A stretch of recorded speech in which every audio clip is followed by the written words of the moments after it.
How's everybody doing? My name's Mike, and we got my dog Roots hanging out on place, and we also got Mr. Mac hanging out with us today. So what we're going to be working on with Mac today is we're working on his sit command. So he's been introduced to the sit by using leash. Good boy. See, he just most likely did that just because I was saying the command.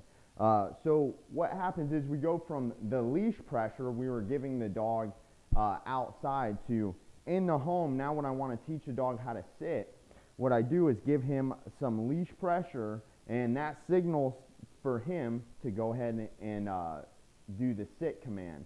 Now the way you get that through a verbal command is when I say the word sit, I'm automatically giving leash pressure so the dog will sit, and now me pairing that voice command with the action of the pressure of the leash gets the dog to sit. And now when we pair that with that voice command, we can eventually take the leash pressure away and have the dog sit with just the voice command. Some dogs are super easy to get to sit. You can just say anything and they'll sit. Some dogs are much harder to get to sit. It depends on how excited they are. So we'll go ahead and get started, and I want everybody to notice that we're working in a small area. I'm going to be circling in this small area right here. Every time we work the dog, we're always working in a small circular area whenever we're working obedience commands. Heel. And when I ask him to heel, if he doesn't come with me, I give him just a little pressure on the leash. Heel. And this is the area we're working in, just this very small area right here.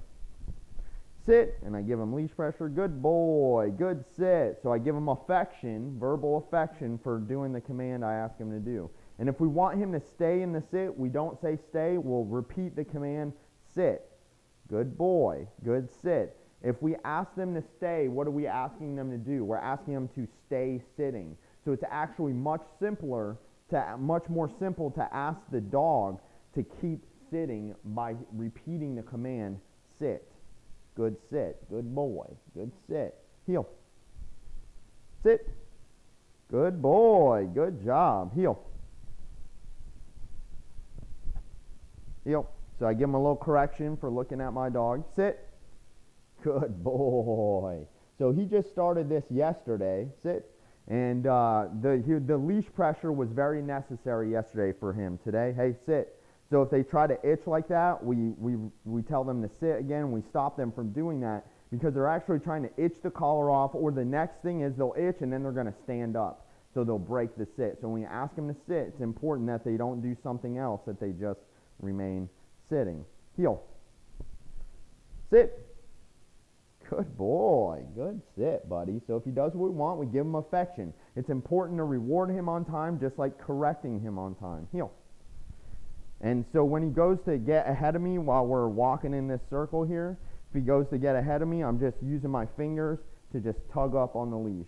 Good boy. Good sit. That's an automatic sit. I didn't ask for him to do it. He just did it when we stopped. Once we do this enough, that will become his muscle memory. And if I did not mention it already, muscle memory is the key to this whole thing. This is why we're using a leash.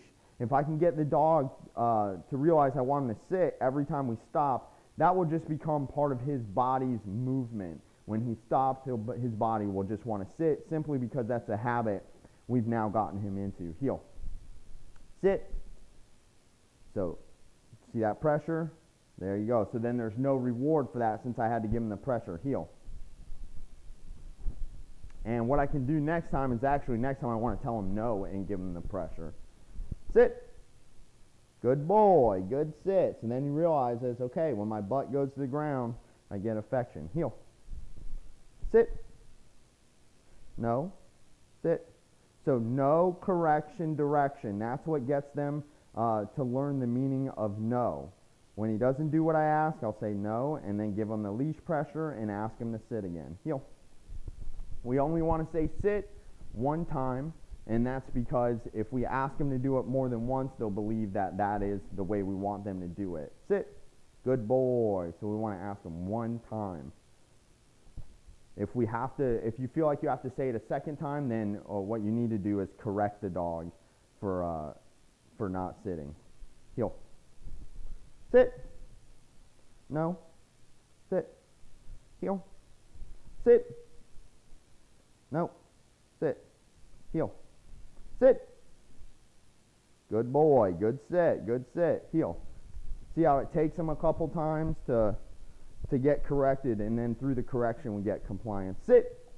Good boy. Good boy. Good sit. Okay, heel. So I'm going to put him in a heel because I don't want him to have to remain in the sit while I talk to the camera right here.